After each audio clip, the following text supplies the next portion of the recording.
પશ્ચિમ બંગાળમાં ભાજપ એ પ્રચંડ જીત તરફ આગળ વધી રહી છે। 194 બેઠક તે પોતાના અંકે કરી ચૂકી છે અને 15 વર્ષ બાદ મમતાનો કિલ્લો એ ભારતીય જનતા પાર્ટીએ ધ્વસ્ત કર્યો છે।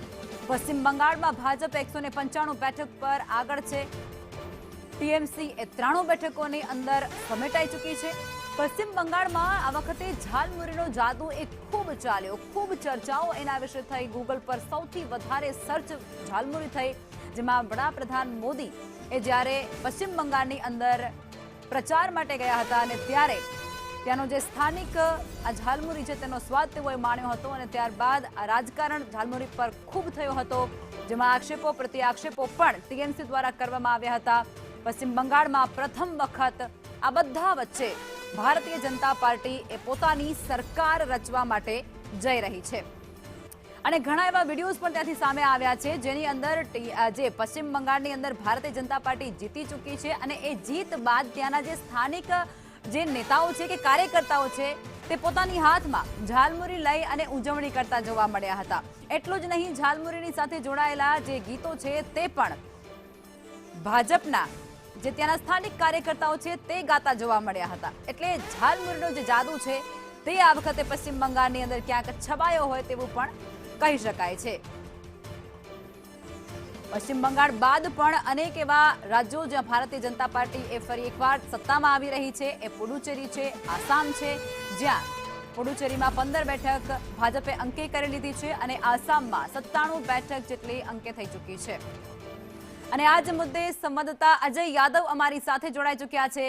अजय, झालमुरी का जादू चल चुका है ऐसा पश्चिम बंगाल में हम कह सकते हैं, क्योंकि जिस तरीके से तस्वीरें सामने आ रही है उसमें से यही स्पष्टता सामने आ रही है।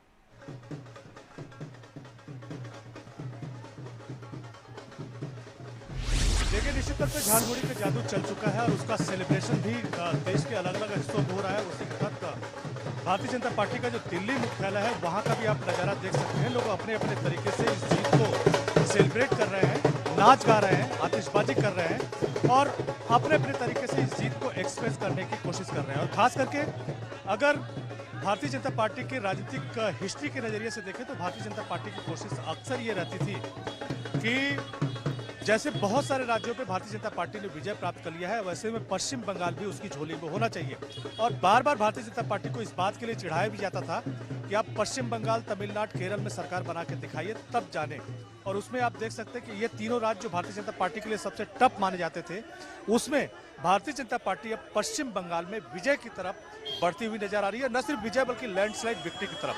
ये सामने के हिस्से में भी देख सकते हैं कि आप पूरा एक बॉक्स लेकर के झालमुरी का ये यहाँ पे आए हुए हैं और लोगों को अपने हिसाब से बांटने की कोशिश कर रहे हैं। बताइए कि आप लोग झालमुड़ी बांट रहे हैं? হ্যাঁ, আমরা ঝালমুড়ি খাওয়াচ্ছি দিদিকে। কেন দিদি ঝালমুড়ি খাবে আর একবার নিজের রেজাল্টটা দেখবে আমরা কি করেছিলাম, কেন আগে ঝালমুড়ি খাইনি। आप सिलेंडर के लेके आए? ये हम रंग बिरंग गुलाल लेके आए, होली दिवाली हम एक साथ मना रहे हैं। हम होली गुलाल चलाइए। गुलाल जला दिया हमने, सारा बजा दिया, खत्म हो गया। तो आप देख सकते हैं कि लोग अपने अपने तरीके से इसको सेलिब्रेट कर रहे हैं। मुख्य बात यही है कि 6:30 बजे प्रधानमंत्री नरेंद्र मोदी का आने का यहाँ पे कार्यक्रम है और कहा जा रहा है कि प्रधानमंत्री 7 बजे के करीब अपना संबोधन देंगे। तो उस संबोधन में निश्चित तौर पे आज झालमुड़ी का जिक्र होगा। और इधर भी जब भी राज्यसभा कोई भी राज्यों का विधानसभा चुनाव होता है तो एक ट्रेंड देखने को मिलता है कि जिस तरह का चुनाव है उस तरह का खाना पीना भी भारतीय जनता पार्टी के मुख्यालय के सामने बांटा जाता है। जब दिल्ली में भारतीय जनता पार्टी जीती थी तब यहाँ पे लिट्टी चोखा, या बिहार में भी जीती थी तब भी वहाँ पे लिट्टी चोखा बांटा गया था और आज झालमुड़ी बांटी जा रही है। इसी तरह से असम को लेकर के वहाँ की पारंपरिक मिठाई रसगुल्ला भी बांटी जा रही है। तो अपने अपनी तरीके से लोग सेलिब्रेट कर रहे हैं। सामने के हिस्से में आप पंडाल देख सकते हैं, वहाँ आम पब्लिक के लिए यही जो खाना है, खास करके बंगाल का पारंपरिक खाना, उसको दिया जा रहा है। तो अपने अपने तरीके से लोग सेलिब्रेट कर रहे हैं, पूरा जश्न का माहौल है। हालांकि ये कहा जा रहा है कि 6:30 बजे के करीब जब आम पब्लिक को एंट्री मिलेगी भारतीय जनता पार्टी के कार्यालय में, तब बड़ी संख्या में लोग यहाँ पे देखने को मिलेंगे। बिल्कुल अजय, इस बार इस चुनाव में बहुत से सवाल थे, बहुत से विवाद थे, बहुत से प्रश्न थे।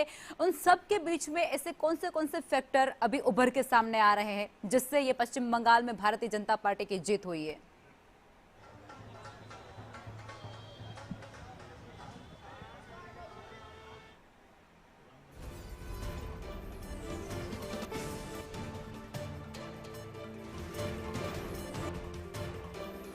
ઓકે, અજય પાસે આપણે ફરી જઈશું, પણ